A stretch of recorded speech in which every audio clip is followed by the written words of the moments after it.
how great his muscles must have locked up in anticipation for that first blow. And I said there's 2 torturers on every side, and they would begin lashing at the victim with all of their strength and to be scourged. I just want to implore you and encourage you to think on this, to meditate on it, to pray on it, and to remember them, that we would know fully what Christ endured for us as our sacrifice. When these torturers would lash at a victim, it would tear skin and muscle. It would cut 3 to 4 inches deep with every lash. And in of itself, it's very painful. And insane amounts of blood would be shed from this scourging. And as the movies depict, Jesus wasn't scourged with like a loincloth about his waist. This all happened naked. He was naked when this happened. His back and his legs and his arms and his chest and his buttocks would all be exposed to the beating action of the whip. And this was agonizing. This was very agonizing. And as this went on, the longer it went, the weaker and weaker the victim would get. And a lot of men would die. The victim would eventually go into hypovolemic shock from the beating of the whip because of the extreme agony and blood loss from this. And it would immediately tear through skin and then soon the muscles, along with the tissues and the sinews of the body. But one thing I want to point out is Jesus wasn't scourged in the hands of the Jews. He was scourged in the hands of the Romans. Now the Jews, according to the law, they can only give 40 lashes to a victim, but since the 40 lashes proved very lethal and fatal, they would only do 39. But Jesus wasn't scourged in the hands of the Jews, but in the hands of the Romans. So, therefore, Jesus very likely received way more than 40 lashes to his body. And the Romans had no limit on the amount of lashes they can give a victim. And after all of these lashes are happening to Jesus' body, it would have torn through his skin, his muscles, his tissues, his sinews, and his entire spine would be exposed. This is what early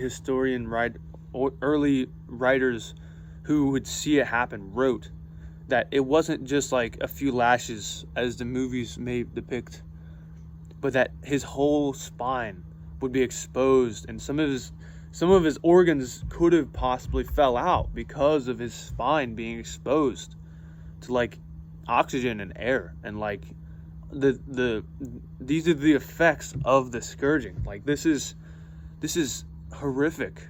This is terrible. Like, but just to think, like, even though his like all this happened to Jesus, like his flesh was torn to shreds and his spine is exposed because of the scourging, but he survived this. He went on, like, but to think that this was the predecessor to crucifixion. This was just the beginning of what Jesus was going to actually endure.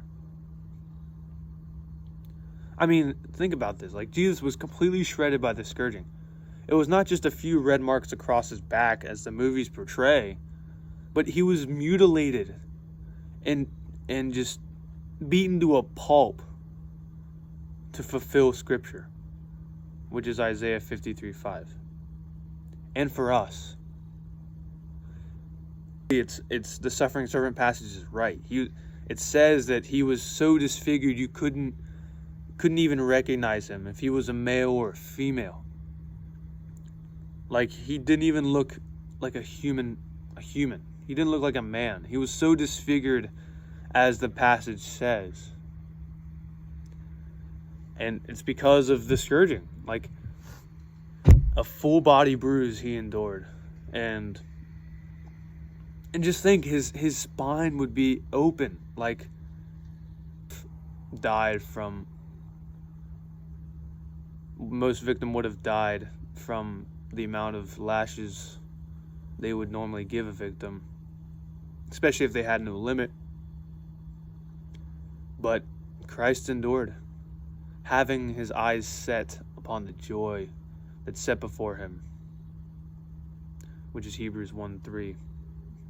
And for us, which is also found in suffering servant passage and then 1 Peter 2:24.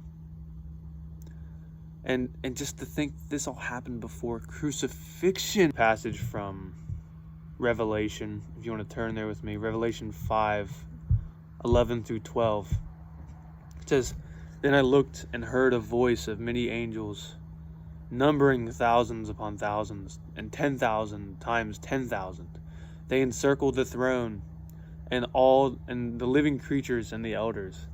Verse 12, "In a loud voice they were saying, 'Worthy is the Lamb who was slain to receive power and wealth and wisdom and strength and honor and glory and praise.'" Revelation 5:11-12. And it's by his molofs, by his stripes, we are healed. And praise be to Christ, because he has endured this scourging for us. But then, right after this, the soldiers kind of take charge of Jesus for the moment, beginning in verse 16 of Mark 15. The soldiers led Jesus away into the palace, that is the praetorium, and called together the whole company of soldiers.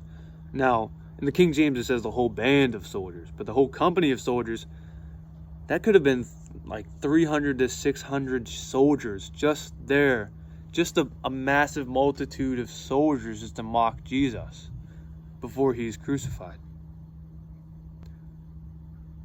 That's a lot. 300 to 600 soldiers is a band of soldiers to crucify him.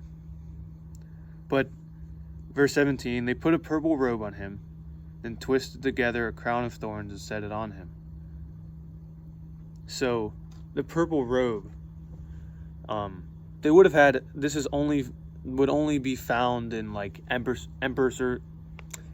palaces and governors. So I mean, Pilate was the governor, so like he was the prefect, so that would be very available to them because they were in Pilate's palace when they had mocked Jesus in this way. And when they put this purple robe on him, they're saying like he's mocking, like they bow the knee before him, and they put on him the purple robe as if he's like a great king, equal to Pilate and the emperor. And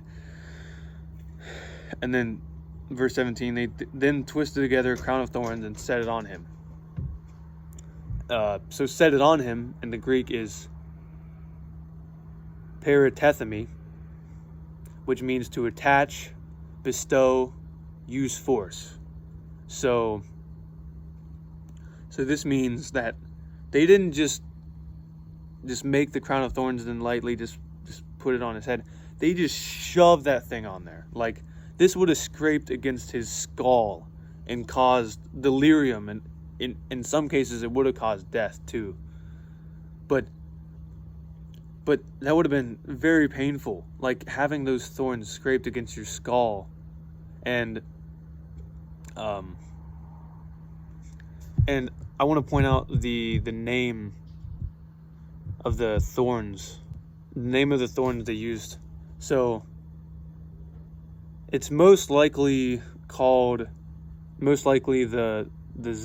Ziziphus spina Christi, more widely known as the jujube tree.